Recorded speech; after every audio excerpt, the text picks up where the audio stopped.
Good evening and welcome. Tonight on For the Record, we'll talk about the United Nations and the work that its various agencies do in the Pacific and Fiji. Joining us for tonight's show, we have Mr. Sanaka Samarasinha, who is the UN Pacific Resident Coordinator based in Fiji, and Dr. Corinne Capuano, who is the World Health Organization representative for the South Pacific. Thank you for joining us this evening. So first to Mr. Sanaka. Talk to us about some of the work that UN and UN agencies do in the Pacific. I know that the UN has certainly stepped up its efforts in the Pacific, especially after TC Herald and its effects on Vanuatu and Fiji, and of course the COVID-19 pandemic. But if you could just give us, to begin with, a general overview of the work that the UN and its agencies do.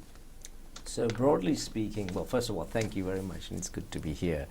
I'm also very impressed with the protocol that you have in place to make sure people wash the hand washing and so on. So I'm very clean at the moment. But broadly speaking, the UN focuses on 6 areas of work in the Pacific, in Fiji and the rest of the Pacific. We work primarily to support governments, but we don't work only with governments. Clearly, we work with civil society, we work with the private sector and different development partners. The focus areas, the 6 focus areas are on the environment and disaster risk reduction. We also look at climate change issues, clearly a major challenge for this part of the world. We focus on supporting the provision of basic services, education, health, social protection. We focus on human rights. We focus on gender issues. We focus on governance, strengthening institutions, in particular parliaments, judiciaries, and we focus on the economy. In all of this, of course, our particular emphasis is on people who are most vulnerable. So in a sense, you might say a disproportionate amount of our work is focused on those who are most likely to be left behind when we talk about the Sustainable Development Goals. Dr. Corinne, looking at the work that you do as a representative for WHO in the Pacific, that's quite a huge task to undertake. But if you were to talk to us about COVID-19 in mind and how the WHO has been so prolific in ensuring that correct information is passed out, and also the training and support that is needed for various health sectors in the Pacific is done. Can you talk to us about that? Yeah, thank you very much, and thank you for inviting us so we have the opportunity to provide accurate information. You are right. We have been facing with COVID-19 what we call an infodemic, an outbreak of false information. So WHO has been working from the beginning in providing the information as it was becoming available. So that has been a lot of work, as you mentioned, both in doing press conferences, press releases, working with social media.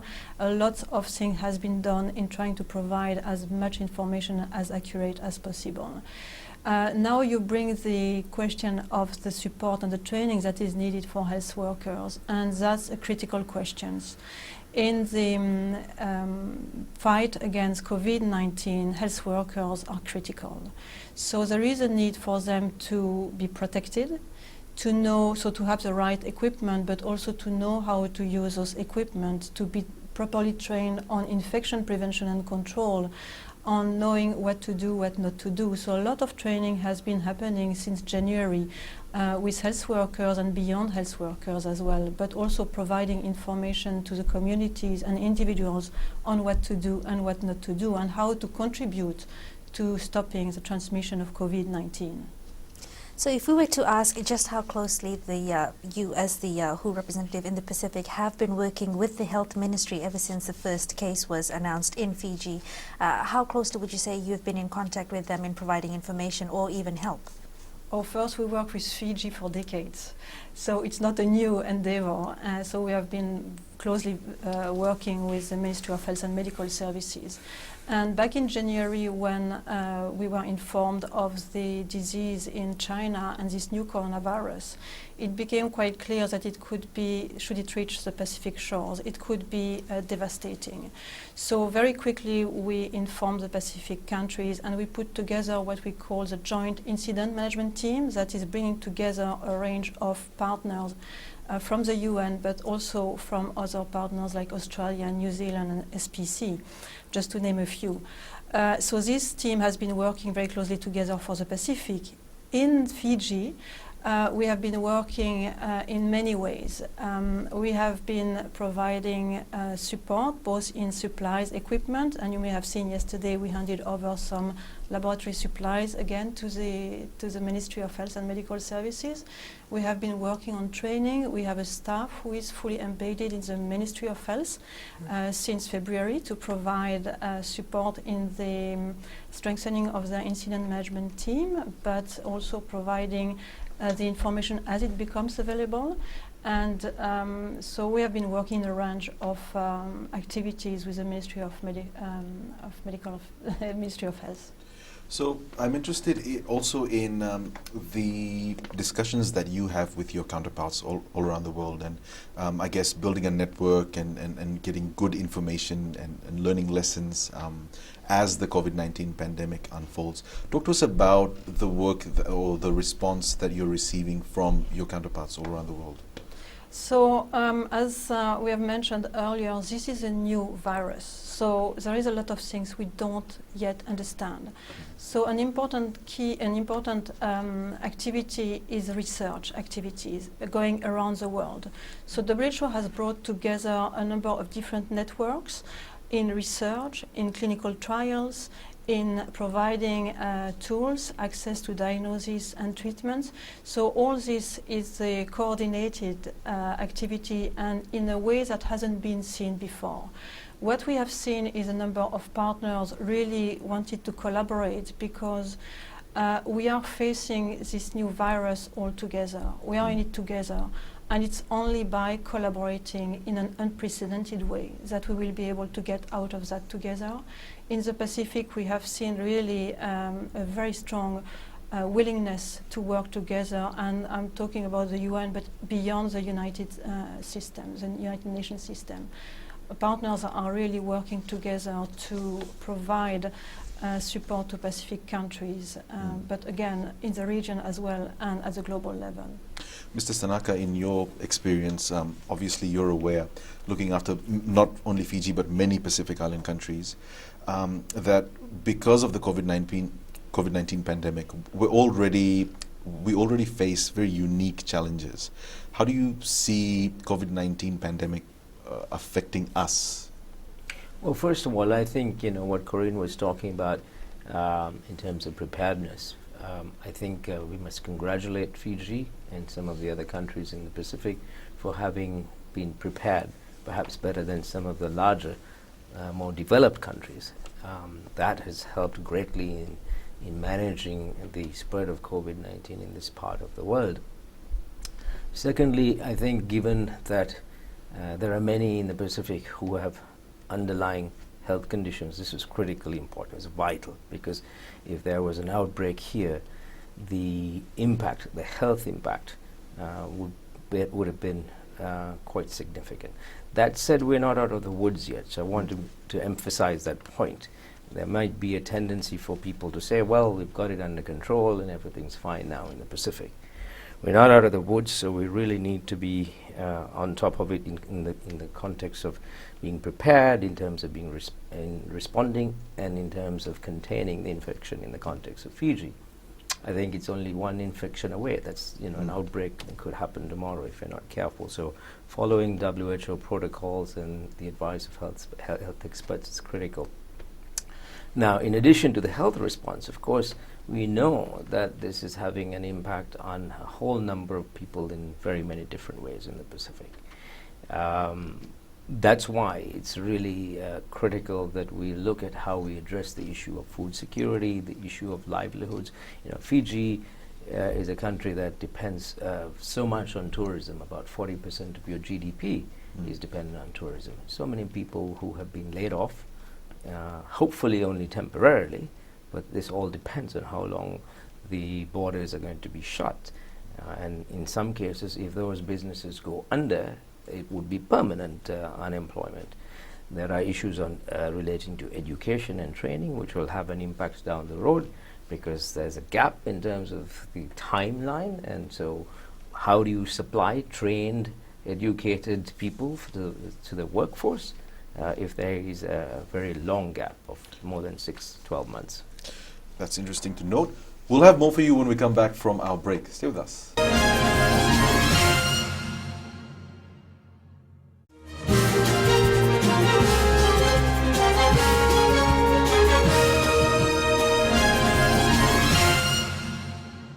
Dr. Corinne, I'd like to start off this segment by talking about international cooperation.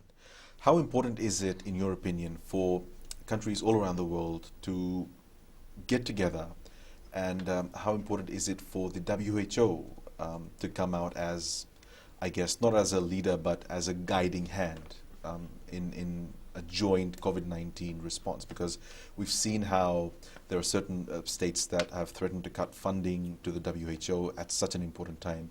There are other world leaders that have criticized the initial response of the WHO. Yeah, so you know, as soon as WHO was informed about the new coronavirus by China, we informed the rest of the world through the International Health Regulation Network that is in existence. That was done right away. And then, as I mentioned earlier, this is a new virus, so we keep learning every day as we move on.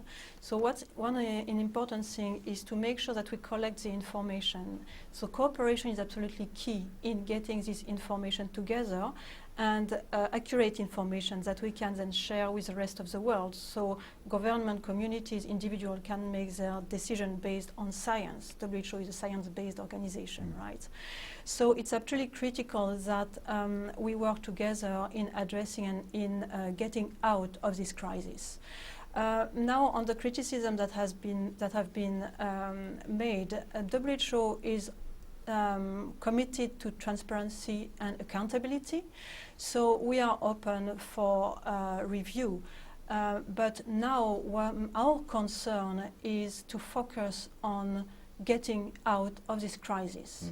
And so we are concerned about the health workers, partners who are on the front line and risking their life every day to support people and to provide care to people. So our focus now remains on COVID-19 and supporting countries in fighting this disease. Mr. Sanaka, if I were to pose the same question to you in the position that you have, what response would you have? Well, first thing I would say is this: if this is not the best case for multilateralism in the world, strengthening multilateral institutions and collaboration, then I'm not sure what is. In some ways, the COVID-19 pandemic became a pandemic because countries decided to deal with it themselves. And we know now that's probably not the best way to go about it. And this is true whether we're talking about pandemics or climate change or the economy, right? We're all interdependent on each other. I used to work briefly in Liberia during the Ebola. The whole world came together to deal with Ebola in Africa so that it didn't become what COVID-19 has become. We do know for a fact that if a bat infects a human being in Africa or Wuhan, you're going to have patients showing up all over the world. We do know that if an iceberg melts in the North Pole, you're going to have islands disappearing in the South Pacific. So really, I think this is the time to strengthen multilateral institutions. There is only one institution in the world that has the ability at the moment to coordinate the global response, and that's WHO. And really, it's also a time to put trust, emphasize the element of trust in our institutions. Because we're only going to be as good in this response if people believe what we're saying, right? And if you don't believe the scientists and the experts, then we will never be able to respond. I mean, one of the most basic ways that we've seen that happening here is because we've had the health minister on the show many times since the pandemic began. And every time he does come on the show, he informs us that he is constantly communicating with the WHO. And many of the responses that we've seen happening or unfolding in Fiji, especially after our first case was confirmed, these are guidelines that the ministry has received from the WHO, right? So talk to us about some of the other countries and the way that the WHO has helped, I guess, coordinate responses. Oh, in the Pacific, you mean? Yes. Yeah, so the office here is coordinating the support to the 21 Pacific countries and areas. So we have been working, back in January, to build the capacity in responding, preparing to respond to COVID-19. So it entailed training, in-country training, also getting and grasping at that time all the equipment we could get on the international market and send it right away to Pacific countries. So in January, February, we were already sending a lot of equipment to Pacific countries to make sure that they would have the equipment needed to protect their health workers, but also to take care of patients should they identify COVID-19 patient. In the meantime, it has been about strengthening surveillance system to be able to quickly identify people, isolate them, treat them, but also do the contact tracing. And I'm happy to hear that the Minister of Health confirmed that we work together, because we are consistent in that, at least in many other things. But indeed, we have been providing similar support to all Pacific countries, responding to their request. Actually, between January and today, we have received, the Joint Incident Management Team has been receiving 350 requests from Pacific countries. And we have addressed about 72% of those, so the other ones are still ongoing. But it's an indication of the work that has been ongoing with the Pacific. And it goes from risk communication to providing technical support, clinical management, and so on. For a lot of countries that have been hit hard by the pandemic, it's exposed a lot of, I guess, cracks in their health system, a lot of weaknesses in existing systems. Has it also been a learning experience for the WHO? And if so, what lessons have you learned from the Pacific so far? It's a very valid point that you are making. COVID-19 has revealed some of the strengths and the weaknesses of the health system and the surveillance system around the world. So we are learning all the time about this virus and how to deal with such pandemic. In the meantime, it's interesting because back in January, when we were informed about this virus, WHO urged countries to get ready, to prepare, to strengthen the health system. So some, like the Pacific, have taken these advices very seriously and have built their capacities. Others took a little bit more time to come up and strengthen their systems. But what we see is countries that are flexible in their response, learning from the evidence that is coming, those who are communicating intensively and properly with the public, those who are really doing contact tracing, finding the contact of the cases. Those countries are really the ones that are able to control the outbreak of COVID-19. But of course, it's a complex outbreak. Before we wrap up this segment, Dr. Corinne, just one final question. We've seen media agencies around the world battle with the news and accurate information that they can then relay to the citizens. Unfortunately, we have not seen that being quite consistent across different countries, but in Fiji, we all have tried our best to try and get out accurate information, reliable information that has been passed down from the WHO through the Ministry of Health out to general Fijians. Have you seen anything where it may have been a concern to the WHO in terms of information that was being relayed? So, first, let me thank you for again inviting me today, because I believe the media have a critical role to play in providing the right information to the communities and individuals so they can make the right decision for themselves. It's absolutely critical that you do that. And so it's the information that you provide on the science, on what we know, is very important. And again, I just would like to take the opportunity to strengthen again the message that you have been providing about respiratory hygiene, hand hygiene, and if you have symptoms, just isolate yourself and reach out to the health system to get advice. Dr. Corinne, thank you so much for joining us. Thank you. When we come back from our break, we'll be joined by Mr. Levan Bouadze, who is the UNDP Pacific Resident Representative. Stay with us.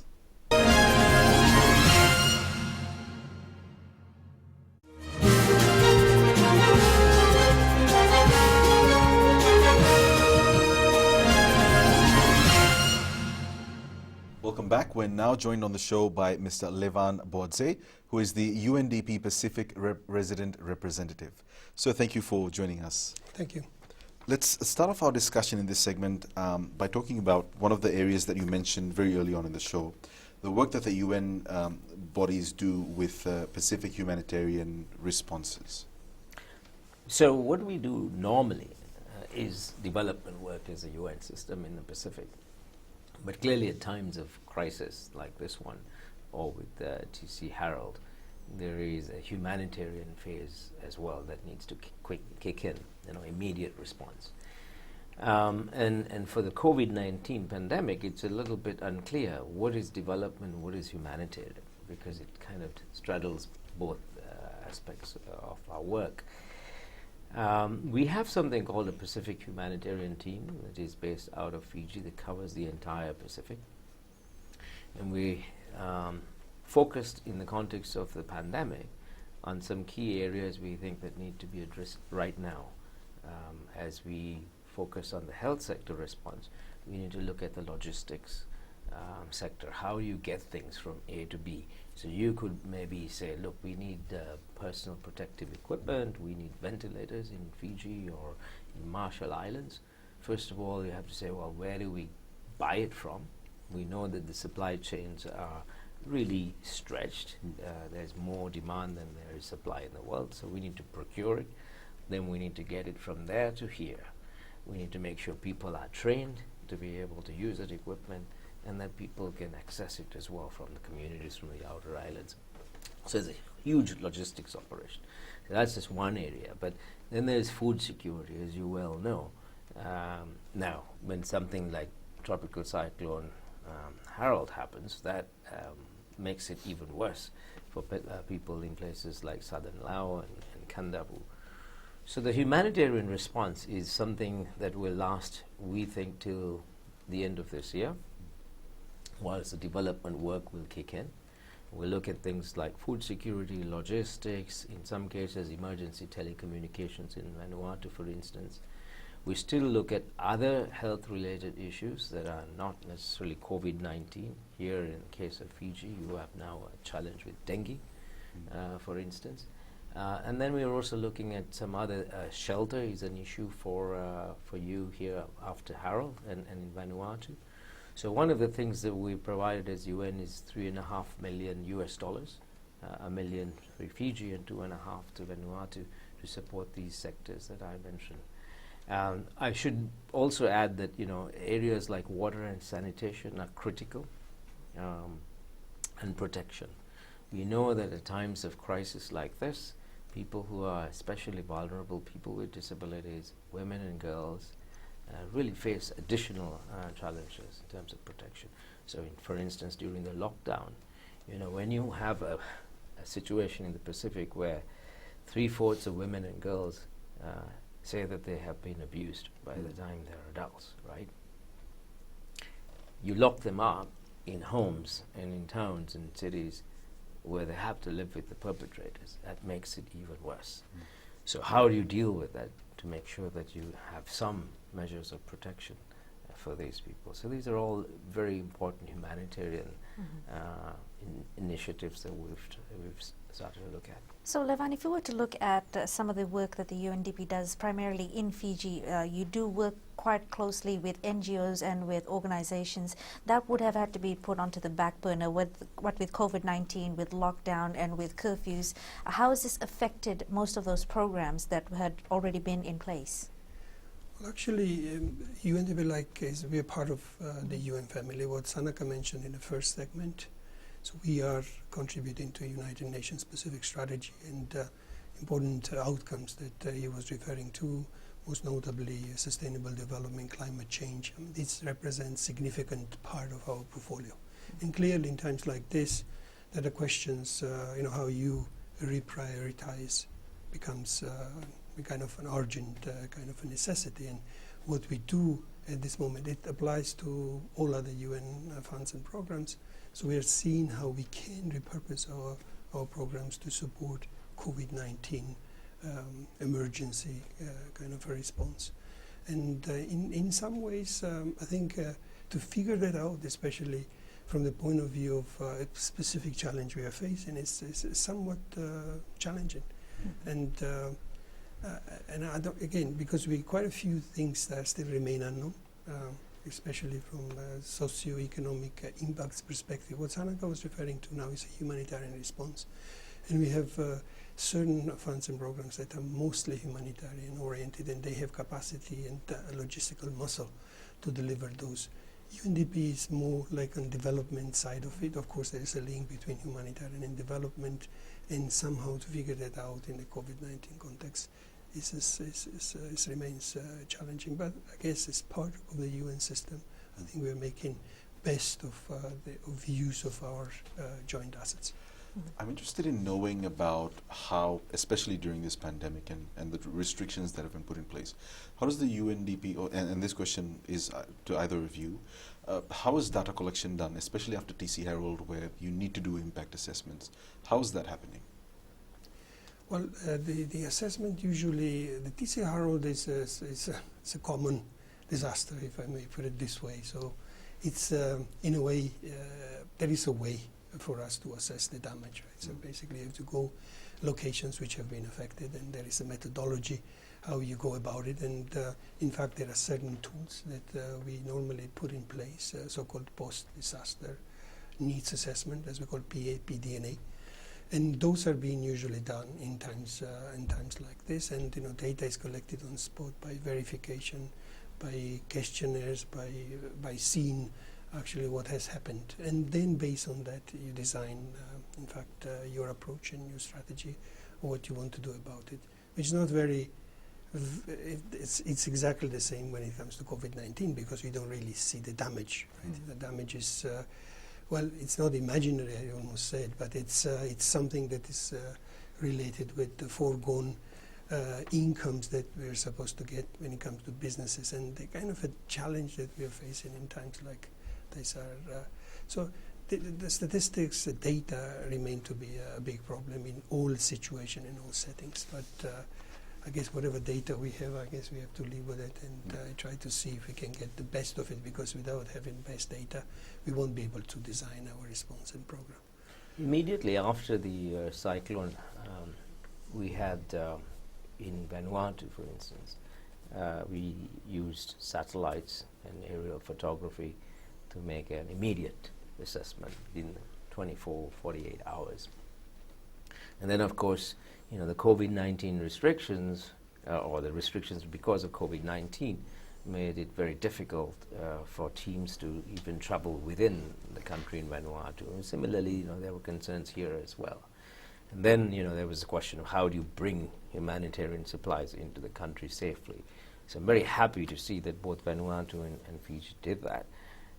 But in terms of data, I mean, one thing is, as Levan said, after a cyclone, you can see the damage. And then you can assess, okay, how many houses have been either completely destroyed or partially damaged, how many people are in the evacuation centers and so on. When it comes to COVID-19, we still don't know the damage, because that would be potentially in the future. We know some people are unemployed now. How long will they be unemployed? And what will be the impact of their unemployment on the food security of those people who they support? For example, will they be able to grow crops? Well, we don't really know, because in some parts of the Pacific they'll be facing a drought, or you could potentially have a storm, even if you give them seeds now. So it requires some modeling. One thing is the collection of data. So there are surveys that are taking place right now, done by the UN, by other partners, using mostly a phone, because getting about is difficult. But in addition to the surveys, it requires some modeling, and there are methodologies to project. But it's not going to be 100% perfect, right? So we'll have to do this continuously, I think, for the next 6, 7, 8 months. When we come back from our next break, we'll talk more about the socio-economic impact of COVID-19 and TC Herald. Stay with us.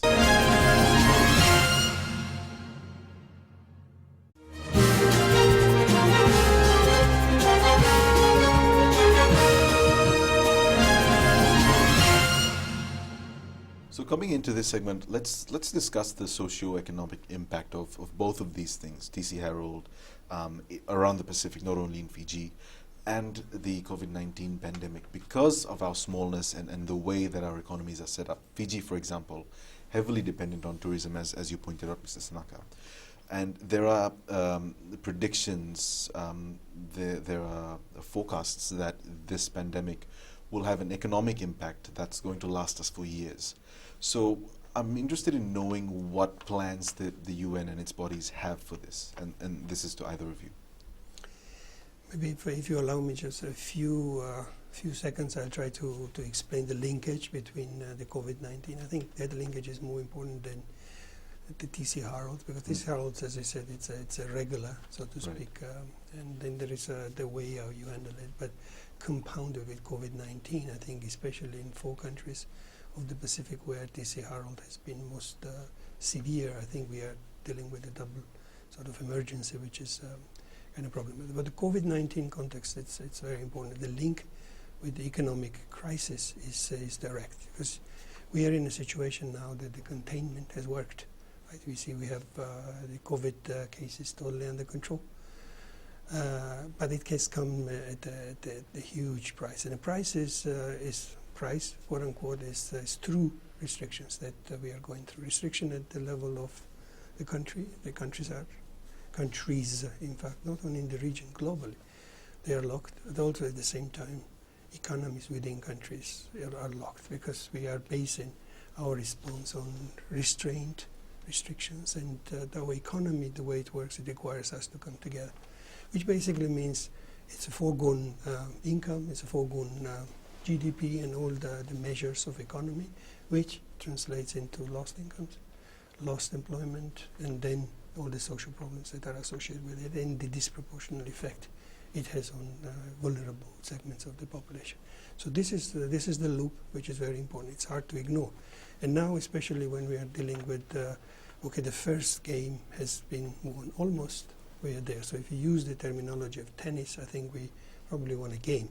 So we have to win a set and then a match at the end of the day. It's a long way to go, especially when the Fiji is just one in the equation. There are many other countries in the region and globally that are going to have COVID for a number of, months, I don't want to say years. So how we are going from here to the level where we are going to introduce some lifting of restrictions, this is where the challenge is, and eventually lifting of borders, how we're going to make things work. Because otherwise, like you say, so our economy is not going to survive. There won't be enough resources for us to pay for all the things that we need to pay.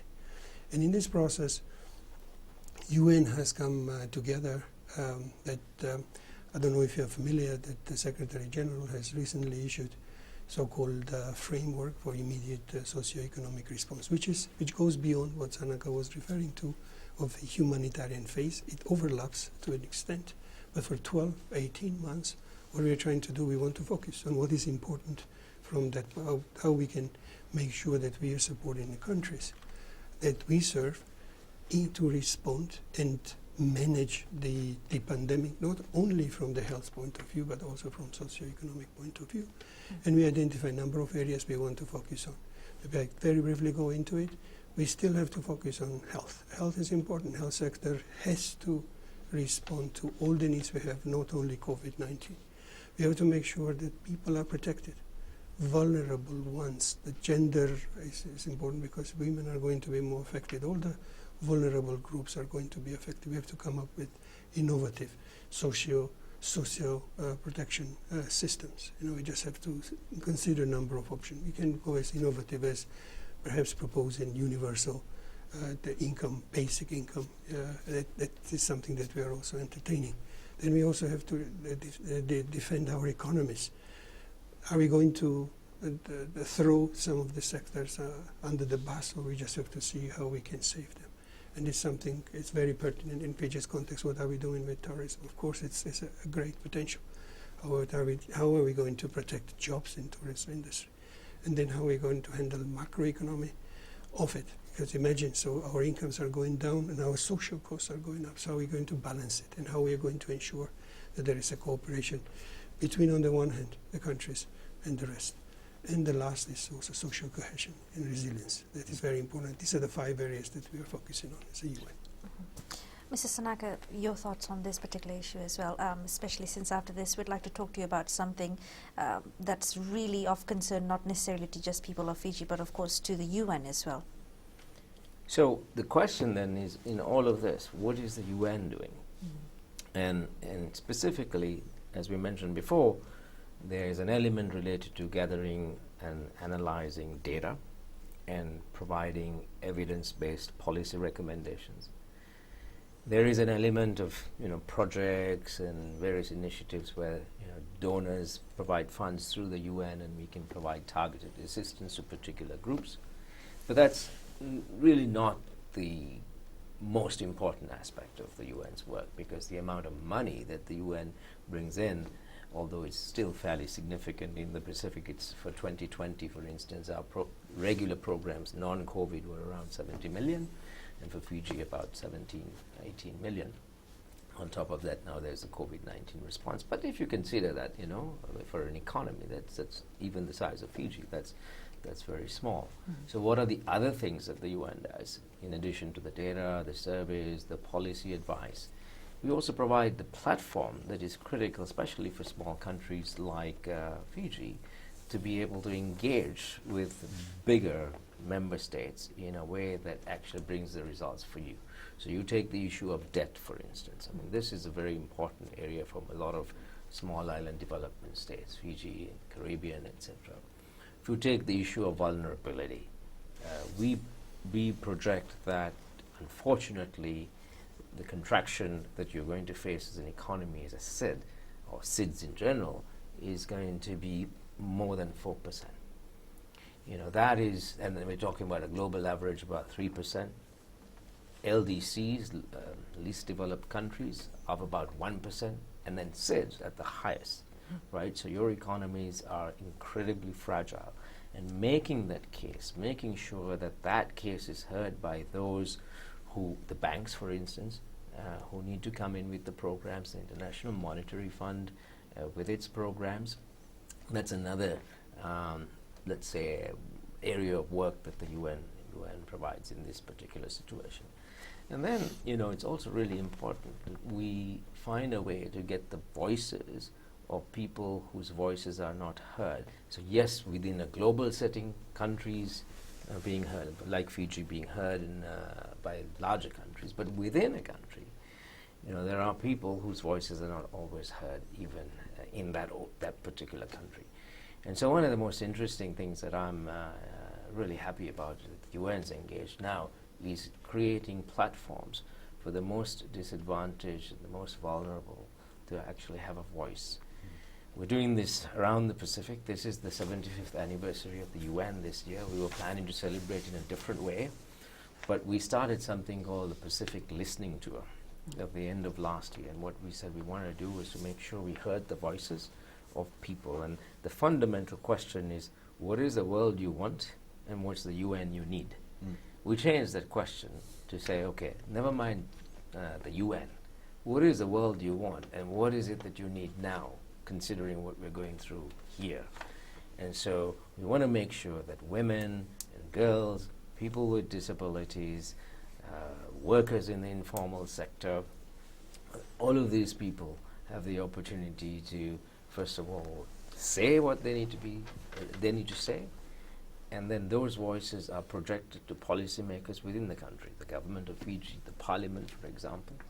So that's another very important exercise that the UN is engaged in Fiji and across the Pacific. We'll come back with our final segment right after a short break.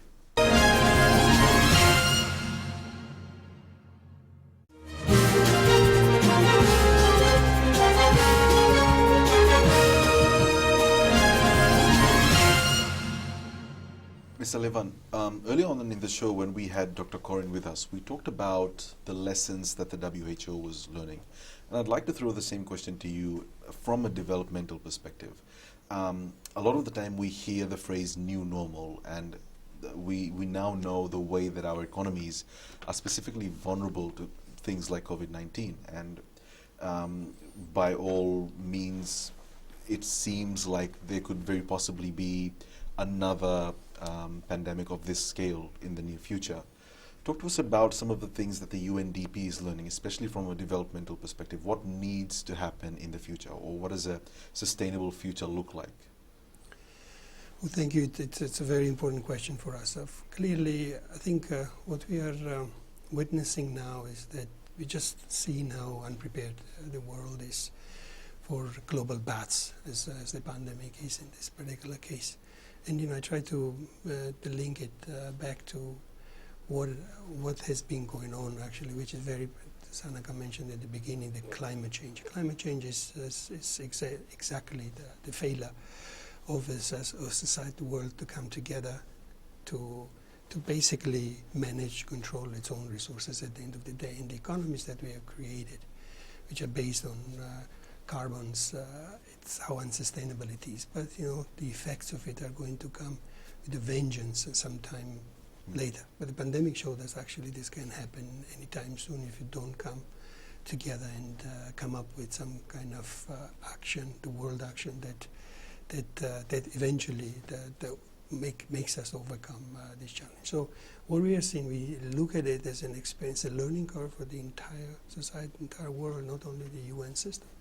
So it's just to learn the lessons and try to come back with a better future, better perspective. There's a society, the world that is more equal, more just, and then where the opportunities are created for everyone. And we believe that it's a moment. It's sad that we are going through that, but at the same time, I think it's just an opportunity for us to rally.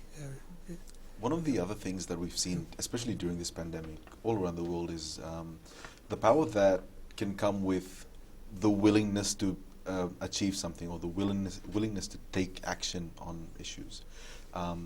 If we talk about climate change in that perspective, then I guess would you say that the real challenge has always been a willingness to do something about it?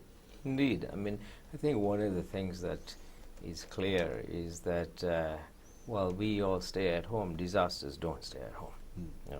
We might take a break from work, some of us, not willingly perhaps, but climate change doesn't take a break because of COVID-19. And this is going to continue. I mean, this is the new normal, right? Maybe we will face multiple crises, and so as climate change has its impact. Look, I'm just as Levan said, I'm very convinced.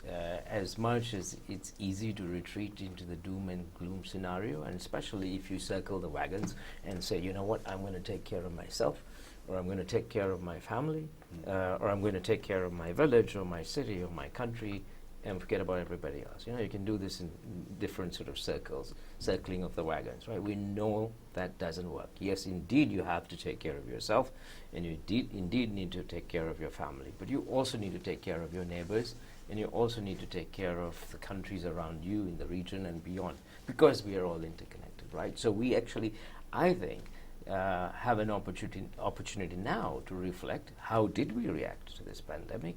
Did that work? Perhaps not. So how should we deal with global problems? Because local solutions alone will not work for global problems. Climate change is an emergency. We know it is. It's just that our imagination was not captured by climate change perhaps as much as COVID-19, because it was not on the news every day. It should be on the news every day.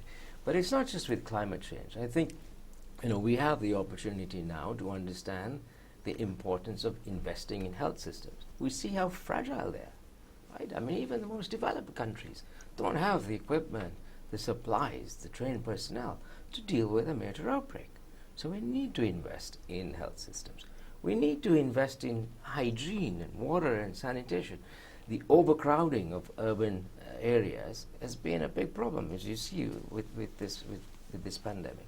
We need to think of technology as a public good that can be used to reach people who are being left behind. Take education.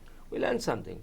My kids are in their bedrooms, but they're in school at the same time every day, right? I'm in the office, although I'm actually in my living room.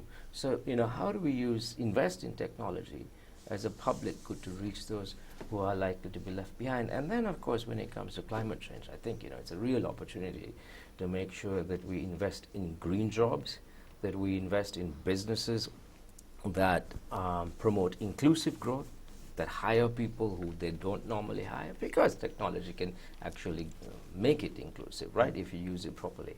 And lastly, I think there is something that we need to really lobby together, and that is to make sure that as countries pursue a path of economic recovery, as they look at stimulus packages, that they don't use taxpayers' money to invest in those industries that are polluting and ultimately killing our planet. Because if they do that now, we could well be locked into those industries for another decade. Right. And so it's really important that we work together to lobby against that. Now, Levan, if you were to digress just a little bit from what Sanaka was talking about, the one thing that a lot of people are not bringing to the forefront, the discussion on mental health. Now, of course, we've seen a lot of people who have lost their jobs, who have been temporarily laid off, those who have been displaced temporarily or maybe even permanently due to COVID-19 and the repercussions of that. This is something that we will see people dealing with and trying to struggle with in the next few months, if not next few years. UNDP has been quite fundamental in trying to help out organizations in deal with this, and recently we just learned of a counseling helpline that the UNDP helped set up. Talk to us about this, please. Well, that's sorry, my apologies. That's an interesting question. I really have to go into details. If it's not. I think the project you are referring to is the angle perhaps is less to do with the mental health per se, but I totally appreciate the issue, the problem. All of us, we have the kind of the adjustment to do, and whether it is going to degenerate in some kind of a mental state or not, it's really hard to say and hard to manage that perspective. But I think just emphasizes that actually the adjustment that now we are going through is fundamental. It's profound. It's going to take us some time to make sense of, and I really see in the society we're also dealing with. This is one of the issues that we're dealing with, but there are quite a few others that are more concerning. I would say that something that being unemployed, and especially if you are in an informal sector, that you are not accounted for, that don't exist sometimes for various social programs, and actually you are left behind. This is something that would be more worried about in the absence of just not knowing much details about the impact of the mental health that might have. An interesting thing about that helpline is that a lot of the calls are coming from frontline health workers and people who had lost their jobs, casual laborers, carpenters, a lot of people in the informal sector. Your informal sector employs some 60% of the labor force, and quite a number of them are going through these fundamental questions. How do I put food on the table for my kids? Or you might say something a little bit less complex, but can be equally challenging for some parents. How do I deal with the fact that my kids are in my house 24/7, and then I still have to do something related to my job, online, whatever. And these issues we will see. Sadly, we haven't seen the end of it yet. There will be a post-trauma syndrome, as the evidence suggests. And so from months to come, we will see, even after perhaps the lockdown are over and so on, the impact, the consequences of the trauma that many people have gone through, we will continue to see. So it's a really important area that we need to understand better. What we've tried to do is to create spaces for people to talk and listen. So if you just take the UN staff, you have about 1,000 staff spread around the Pacific. And every week we have a town hall. We have an opportunity for people to talk, to people to hear from maybe some of their leaders with some assurances about things that are being put in place. I think that conversation, whether it's happening between children and parents at home, we try to, one of the nicest things we do now is we have dinner every night together as a family. Before that, I was in the office, and my kids were saying to me, Dad, we've never had dinner with you, every night for so long. I was like, is that a bad thing? We play card games which I used to play as a kid, right? Now we sit and play cards after dinner. And they never learned to play cards because they were playing other games on the internet. So that level of conversation in the family, within the community, within the office, within a country, between governments and the people is really important if you're going to address this issue of mental health seriously. That's great. Thank you for that. Mr. Sanaka, Mr. Levan, and to your colleague, Dr. Corinne, thank you so much for joining us. It's been a very fruitful discussion. And we hope to have you back someday soon. It has been a pleasure. Thank you. That's all we have for you on the show tonight. Thank you for joining us. Have a good evening.